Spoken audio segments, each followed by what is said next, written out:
अनंत कोटी ब्रह्मांड नायक महाराजाधिराज योगिराज परब्रह्म सच्चिदानंद भक्त प्रतिपालक शेगाव निवासी समर्थ सद्गुरु श्री गजानन महाराज की जय. क्षणाक्षणाला मला ते गजानन महाराज शेगाव हे सगळे एक एक एक एक एक एक लिंक म्हणजे लागत गेली. नमस्कार मित्रहो, आज आपल्या सोबत आहेत अभिनेता अमित फाटक, ज्यांनी संत गजानन शेगावीचे या मालिकेत संत गजानन महाराजांची भूमिका अप्रतिमरित्या साकारली होती आणि आता ते एका नवीन आणि अनोख्या मालिकेत झळकणार आहेत, ज्याचे नाव आहे प्रचिती सद्गुरु श्री गजाननाची, जी भक्तांच्या अनुभवांवर आधारित आहे. ज्या लोकांना संत गजानन महाराजांची प्रत्यक्ष अनुभूती मिळाली त्यांच्या कथा या मालिकेत साकारल्या जाणार आहे. या खास प्रकल्पाबद्दल अधिक जाणून घेण्यासाठी चला अमित फाटक यांच्याशी संवाद साधूया. आपल्याला संत गजानन महाराजांची अनुभूती कशी आणि केव्हा आली? नमस्कार, मी अमित सुभाष फाटक. खरं तर मी पिरियॉडिकल सिरियल किंवा ऐतिहासिक मायथो अशा प्रकारचे सिरियल शक्यतो मी टाळतो, कारण मी त्यात कम्फर्टेबल नाहीये आणि मला वाटतं की आपण ज्यात कम्फर्टेबल असतो त्यातच आपण चांगलं काम करू शकतो. तर मला जेव्हा ह्या मालिकेचा म्हणजे संत गजानन शेगावीचे नावाची मी जेव्हा मालिका केली तेव्हा मला त्या मालिकेसाठी जेव्हा फोन आला होता तेव्हा मी म्हटलं होतं की मला खरं सांगू का, तर मला ते शक्य नाही होणार, कारण मी अशा टाईपच्या सिरियल्स कधी फारशा केल्या नाहीत आणि मी त्यात कम्फर्टेबल नसतो. परंतु मला आमचे दिग्दर्शक म्हणा, प्रोडक्शनचे म्हणा, त्यांनी सांगितलं की बघ तू चांगली संधी आहे, हे कर वगैरे. मनापासून म्हणजे वाटत होतं की संधी तरी अप्रतिम आहे, पण काय करूया. बरं, नुकतंच असं घडलं होतं की 2-1 महिन्यापूर्वीच माझे वडील एक्सपायर झाले होते. आईच्या गुडघ्याचं ऑपरेशन झालं होतं. बायको ऑफिस, मुलगी माझी एक 2-3 वर्षाची जवळपास होती. तर त्यामुळे म्हटलं असंच ह्यांना सोडून आता मी कसं काय जाऊ, कारण शूटिंग होतं कोल्हापूरला, म्हणून मला थोडासा ते कठीण वाटत होतं.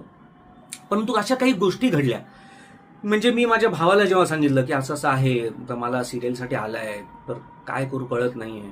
तर तो म्हणाला की अरे जा, चांगली संधी आहे, हा तुझा आयुष्यातला टर्निंग पॉइंट असेल. म्हटलं अच्छा हा वगैरे वगैरे. म्हटलं हे ठीक आहे. मग परत 1-2 मित्रांच्या कानावर घातलं, इंडस्ट्रीतल्या काही मित्रांच्या कानावर घातलं. त्या 2-3 जणांनी मला सेम टू सेम तेच वाक्य सांगितलं की अमित, हा तुझ्या करिअरचा मे बी टर्निंग पॉइंट असेल, तर तू हे कर. मी म्हटलं प्रत्येकाच्या तोंडातून हाच शब्द निघतोय की तुझ्या करिअरचा हा आयुष्यातला टर्निंग पॉइंट असेल. मग मला वाटलं हे महाराज कुठेतरी ह्या सगळ्यांकडून बोलवून घेत आहेत. मग तेव्हा मी म्हटलं नाही, आपण करायला हवं, जे होईल ते होईल, पण आपण करूया. मग मी स्वामींचा भक्त आहेच अगदी लहानपणापासून, म्हणजे बरीच वर्ष झाली आता. आणि देवधर्म म्हणजे मी खूप देवधर्म असा करत नाही, परंतु श्रद्धा म्हणजे अगदी लहानपणापासूनच आहे. तर मी म्हटलं स्वामींच्या मठात गेलो, म्हटलं असं असं आहे. तर तेव्हा मला एक पॉझिटिव्हनेस जाणवला की शेवटी एक विचार आला की नाही, त्यांचं ब्रीद वाक्य आहे की बाबा भिवू नकोस, मी तुझ्या पाठीशी आहे. हे कुठेतरी मला सारखं एक प्रेरणा देत होती. आणि म्हटलं की आता स्वामींवर सोडू आणि ह्या कार्याला आपण सामोरं जाऊ, जे होईल ते आपण जाऊ. घरचे भले, म्हटलं महाराज बघून घेतील, सगळ्यांची काळजी असते महाराजांना. महाराजांवर सोडलं आणि म्हटलं चला आता आपण निघूया, ही सिरियल आपण आता स्वीकारूया. असं करून मी ती सिरियल स्वीकारली. आणि मी कोल्हापूरला ज्या दिवशी मी निघत होतो, मला भाऊ सोडायला आला होता. तो माझ्या स्कूटरवरच मागे बसला होता. तर तो मला जाताच म्हणजे मला बस स्टॉपपर्यंत सोडायला आम्ही जात होतो. तर तो मला म्हणाला, आम्ही तू कुठलं अत्तर लावलेस का? म्हटलं नाही. तो म्हणाला नाही, तुझ्या अंगाला, म्हणजे तो माझ्या मागे बसला होता, तो म्हणाला तुझ्या अंगाला चंदनाचा सुगंध येतोय. मी म्हटलं नाही, मी तर काही अत्तर वगैरे तर काही लावलेलं नाही. बरं, चंदनाचं माझ्याकडे अत्तरच नाही मुळात.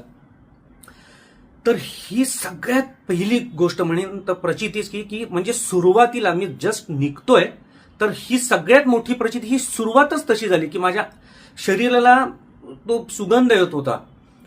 मी म्हटलं की ही पॉझिटिव्ह साईन आहे, म्हणजे आपल्या पाठीशी महाराज आहेत, तर आता आपण हे पुढे कार्य सुरू करायचंच.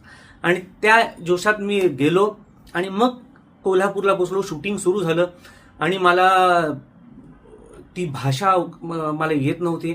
मुळात वऱ्हाडी मी कधी बोललो नव्हतो. परंतु आमचे लेखक संजीव कोलते सर, ते सतत सातत्याने तिथे असायचे. तर त्या आमच्याकडून बोलवून घ्यायचे, करून घ्यायचे आणि एक काही दिवसातच ती भाषा इतकी मला युज टू झाली की मी अगदी इझिली बोलायला लागलो.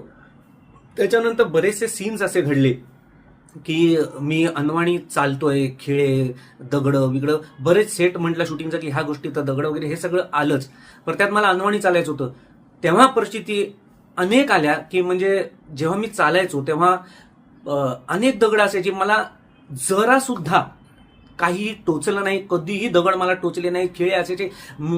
जेव्हा मी जायचो चालत चालत जोरात पटापट चालत जायचो तेव्हा मला काहीही व्हायचं नाही. आणि जेव्हा कट म्हणाले सर की तेव्हा जेव्हा परत यायचो तेव्हा मला जाणवायचं की मी एवढ्या दगडांमधनं चालत गेलो होतो, हे मला तेव्हा कळायचं. म्हणजे ज्या वेळेस ऍक्शन म्हटल्यावर मी त्या भूमिकेत शिरून जे मी जायचो ते महाराज सगळे घडवून आणायचे आणि कणभर सुद्धा मला कधी काही त्याचा त्रास झाला नाही.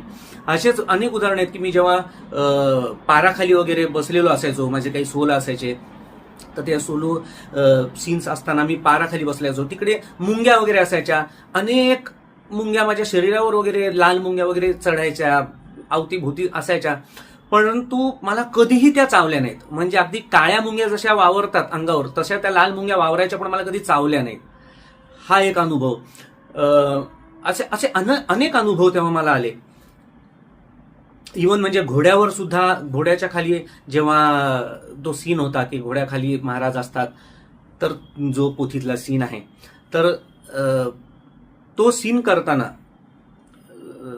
तेव्हा सुद्धा मला असा म्हणजे मी जेव्हा घोड्याच्या खाली आडवा झालो, झोपलो होतो, तेव्हा सुद्धा एक म्हणजे इतरांच्या मनात भीती होती की बाबा नीट सावकाश सांभाळून का आपण हा सीन आपण थोडासा चीट करूया, हेही मला दिग्दर्शकांनी वगैरे विचारलं होतं. परंतु मी म्हटलं नाही, जे काय ते महाराज बघून घेतील, आपण करूया सीन. आणि मग जेव्हा घोड्याच्या खाली मी आडवा पडलो, तो सीन अप्रतिम झाला, लोकांनी टाळ्या वाजवल्या. नंतर येऊन मी बघितलं तर म्हणजे घोडा अजिबात, म्हणजे तो घोडा सुद्धा इव्हन शांतपणे डोळे मिटून उभा होता. तर इतक्या गोष्टी म्हणजे पॉझिटिव्ह घडल्या. त्यामुळे क्षणोक्षणी मला ती एक प्रेरणा मिळत होती आणि शिवाय एक प्रचिती सुद्धा येत होती. काही वाक्य प्रचंड कठीण असायची वाक्य बोलता, आणि माझा फार अभ्यास सुद्धा नव्हता ह्या सगळ्या, कारण मी कधी ह्या सिरियल्समध्ये सुद्धा काम केल्याने माझा फार अभ्यास नव्हता.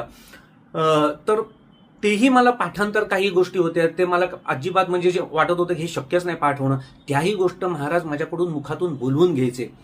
अशा अनेक गोष्टी घडल्या की त्यामुळे मला प्रचितीही आली आणि खूप गोष्टी अशा घडल्या, खूप पॉझिटिव्ह गोष्टी घडल्या. त्यामुळे मला खरंच म्हणजे आपल्याला विश्वास बसत नाही की अच्छा आपल्या बाबतीत म्हणजे जेव्हा ऍक्शन म्हटल्यानंतर मी एक वेगळाच अमित असायचो, फक्त त्या भूमिकेत असायचो, आणि कट म्हटल्यानंतर मला कळायचं की अरे जेव्हा मी काय करत होतो मला तेव्हाही कळायचं नाही, पण जेव्हा मी सीन बघायचो तेव्हा मला कळायचं की अरे हा म्हणजे मलाच वाटायचं की हा मी नाहीच आहे. इतका म्हणजे तो बदल व्हायचा, कारण मी आधी खूप मस्करी कर, हसणं खिदळणं माझं चालू असायचं, पण जेव्हा ऍक्शन म्हणायचे तेव्हा पूर्णपणे मी पूर्ण त्या भूमिकेत असायचो आणि मला म्हणजे आठवायचंच नाही की मी काय बोलतोय, मी काय करतोय. ह्याचाच अर्थ मला नंतर कळले की हे महाराज माझ्यातून करवून घेत होते. त्यामुळे खूप छान आणि पॉझिटिव्हिटी असायची आणि खूप छान मला प्रचिती आली आणि खूप छान अनुभव आले. या अनुभूतीनंतर आपल्या आध्यात्मिक प्रवासात कशी प्रगती झाली? की मी पुन्हा पुन्हा हेच म्हणेन की अनुभूती जेव्हा माणसाला येते की तेव्हा एक बदलच माणसात असा घडतो की मग एकदा आपण ठरवलं की बाबा हा संकल्प आहे तो पूर्णतः करायचाच, की पण त्यानंतर मग महाराजच घडवून आणतात, मग क्षणोक्षणी महाराज घडवून आणतात प्रत्येक गोष्ट. आणि म्हणजे तेव्हा हे जाणवतं की नाही म्हणजे मी नाहीच आहे, हे महाराजच आहेत आणि महाराजच करून घेत आहेत. म्हणजे एक उदाहरण हेही देईन मी की जेव्हा मी परफॉर्म करायचो तर तेव्हा अनेक कलाकार असे आहेत की जे खरं रडायचे, म्हणजे त्यांना काहीतरी एक वेगळे व्हायब्रेशन जाणवायचे माझ्यात, किंवा माझी एक नजर सुद्धा माझी बदलायची ज्या भूमिकेच्या वेळेस. आणि बरीच जण मला हे म्हणाले की अमित तू जेव्हा काम करतोस तेव्हा एक वेगळाच ऑरा आम्हाला असा एक जाणवतो, एक वेगळे व्हायब्रेशन जाणवतात, असं आम्हाला खूप जाणवतं. म्हणजे काही काही कलाकार तर मी हेही बघितलं की ते इतके इन्व्हॉल्व्ह व्हायचे की ते वाक्यच राहायची बाजूला आणि बघतच बसायचे आणि रडायचे, अत्यंत म्हणजे भारावून जायचे आणि ते इतकं खरं रडायचं की म्हणजे तेव्हा हे कुठेतरी एक मनाला हे कळायचं की आपण आणि महाराज हे कुठेतरी आपण एकच आहोत त्या काही क्षणापुरतं. आणि नंतर मग जेव्हा ती सांगायचे समोरचे कलाकार की बाबा असं असं आम्हाला जाणवलं, तेव्हा कळायचं की नाही, हे महाराजच घडवून आणतात. आणि हीच अनुभूती मी म्हणेन की प्रत्येकाला येत होती त्या सेटवर, की आपल्या हातून आपण करत नाही आहोत तर महाराज प्रत्येक गोष्ट ते करून घेत आहेत आपल्याकडून. आणि प्रत्येकाच्याच अभिनयात हे दिसून येत होतं की जे ते करतायत त्यांना सुद्धा महाराजांचा पाठिंबा आहे, महाराज त्यांच्या पाठीशी उभे आहेत. आणि त्यामुळेच अप्रतिम एक कलाकृती सादर होते हे क्षणोक्षणी जाणवायचं आम्हाला. या नवीन सिरियलची संकल्पना आणि उद्दिष्ट काय आहे? तर ह्याचं उत्तर हे आहे की खरं तर मला गजानन महाराजांच्या अवतार कार्यावरती एक सिनेमा करायचा आणि तो लवकरच मी करण्याच्या प्रयत्नात आहे. परंतु म्हणतात त्या अगोदर लोकांना ज्या प्रचिती येतात, अनुभव येतात, अनुभूती येतात, तर त्या किंवा महाराजांचा संदेश लोकांपर्यंत पोहोचावा ह्यासाठी मी म्हटलं की एक आपण यूट्यूब हे माध्यम आपण उत्तम माध्यम आहे, तर ह्या यूट्यूबच्या मार्फत आपण लोकांपर्यंत ही एक सिरियल पोचवूया, जेणेकरून धकाधकीचं जीवन असतं हल्ली लोकांचं, तर लोक नर्वस असतात, डिप्रेशनमध्ये असतात, तर त्यांना एक प्रेरणा मिळावी आणि नव्यानं त्यांना उत्साह यावा की जीवनात आपण अजून छान जगायला हवं, आपण छान काम करायला हवं, ही एक प्रेरणा मिळावी. आणि अजूनही लोकांना अनुभव येत आहेत, अनुभूती येत आहेत, तर ते आपण एक कथेच्या रूपात आपण प्रेक्षकांपुढे, भक्तांपुढे एक छान प्रकारे सादर करावं, जेणेकरून सगळ्यांना महाराज पुन्हा एकदा पाहायला मिळतील. कारण अनेक मला प्रेक्षक अजूनपर्यंत मला मेसेज करतात की तुम्ही का सिरियल बंद केली. तर म्हटलं की आता त्या चॅनलवर आणणं पुन्हा शक्य नाही आहे, निदान आपण यूट्यूब ह्या चॅनलवर तरी आणून लोकांपर्यंत हा संदेश पोचवावा महाराजांचा आणि हे कार्य सुरू ठेवावं, अशीच माझी एक इच्छा होती. आणि म्हणून केवळ आणि केवळ मी ह्या एक छोटासा प्रयत्न केलेला आहे. या सिरियलसाठी संशोधन कसे केले जात आहे? आमचे जे लेखक आहेत संजीव कोलते सर, ज्यांनी संत गजानन शेगावीचे ही मालिका लिहिली होती, तर मी त्यांना फोन केला, म्हटलं सर असं माझ्या डोक्यात एक विचार चालू आहे कधीपासूनचा की हेच कार्य आपण अर्धवट जे राहिलेले आहे ते आपण काहीतरी पूर्ण करायची इच्छा आहे.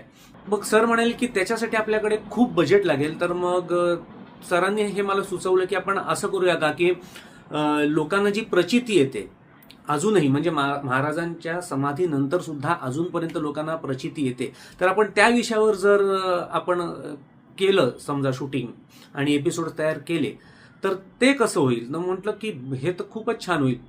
संत गजानन महाराजांची अनुभूती तुम्हाला कशी आली? मी घरी आलो, नंतर मग गुरुवार होता, मी पूजा केली, तर ते ज्या पुरडीत मी ती फुलं ठेवली. आता दुसऱ्या दिवशी जेव्हा मी ती परडी नुसतीच ठेवलेली होती आणि मी सरांशी बोलत होतो, आमचं टायटल सॉन्ग वगैरे सर सांगत होते, ऐकत होतो. बरं, एक दिवस उलटून गेला होता, त्याच्यानंतर ती परडी अशीच तिथे ठेवली होती टेबलवर आणि मी सरांशी बोलतोय, जवळपास 100 चाफे त्या परडीत भरल्यासारख्या सुगंध यायला लागला अचानक. आणि काहीच नव्हतं त्या परडीत, काहीच नव्हतं. एक दिवस अगोदर मी सकाळी ते ठेवले होते चाफे, पण दुसऱ्या दिवशी काहीच नव्हतं. बरं, सकाळपासून मी ती तिथेच होती परडी, मी तिकडे नाश्ता केला वगैरे, तेव्हा मला बिलकुल सुगंध आला नाही, काहीच नाही. आणि अचानक जेव्हा ह्याच्या मी चिठ्ठ्या काढल्यानंतर त्या परडीतनं 100 चाफे ठेवल्यासारखा सुगंध आपोआप यायला लागला. आणि तेव्हा अंगावर माझ्या काटा आला की म्हटलं काहीही परडीत नसताना हा सुगंध येतोय, ही प्रचंड मोठी प्रचिती आहे. म्हटलं हे आपण करतोय, हे म्हणजे आता काहीही हो, हे करायचं म्हणजे करायचंच आहे. संत गजानन महाराजांच्या अनुभूतींवर आधारित कथा कशा निवडल्या जातील? म्हणजे लोकांना आलेल्या प्रचिती, तर ह्याच्यावरच हे सगळे एपिसोड्स आहेत. म्हणजे त्यासाठी मग आमचे जे लेखक आहेत त्यांनी बरीचशी पुस्तकं आणली, ज्याच्यात लोकांचे अनुभव आहेत, प्रचिती कोणाकोणाला आलेली आहेत. बरीच पुस्तकं सरांनी आणलेली आहेत, त्यातलं वाचून सर आम्हाला हे देतात एपिसोड्स वगैरे. संत गजानन महाराजांची अनुभूती घेतलेल्या भक्तांना त्यांच्या कथा शेअर करण्यासाठी कसा संपर्क साधायचा? प्रेक्षकांना सुद्धा माझं हेच म्हणणं आहे की जर का कोणाला असं प्रचिती आलेली असेल आणि त्यांना असं वाटतंय की त्यांचे सुद्धा एपिसोड्स तयार व्हावेत, तर त्यांनी प्रचिती सद्गुरू श्री गजाननाची, जे ह्या मालिकेचं नाव आहे, त्याच नावाचा ईमेल ID तयार केलेला आहे, प्रचिती सद्गुरू श्री गजाननाची @gmail.com. तर ह्या ईमेल ID वरती तुमच्या प्रतिक्रिया म्हणा, तुम्हाला आलेल्या प्रचिती म्हणा, अनुभव जे काही असेल ते तुम्ही ह्याच्यात आम्हाला लिहून पाठवू शकता, जेणेकरून आम्ही तुम्हाला आलेल्या ज्या प्रचिती आहेत त्याचं सुद्धा आम्ही एपिसोड्स करून आम्ही युट्यूबवर पोस्ट करू, पण आम्हाला हव्याच आहेत की कोणाला काय काय अनुभव आलेले आहेत, तर त्यानुसार आपण हे कार्य पुढे चालूच ठेवायचं. त्यामुळे ह्याच्यावरती तुम्ही आम्हाला मेल करा. या मालिकेबद्दल दर्शकांना काय सांगू इच्छिता? की म्हणजे लोकांना आलेल्या प्रचिती, तर ह्याच्यावरच हे सगळे एपिसोड्स आहेत. आम्ही जास्तीत जास्त ह्या गोष्टी शूट करून एपिसोडच्या माध्यमातून आम्ही दाखवायचा प्रयत्न करू. ज्या दर्शकांना ही मालिका बघायची असेल तर ती कोणत्या वाहिनीवर किंवा OTT प्लॅटफॉर्मवर प्रदर्शित होईल?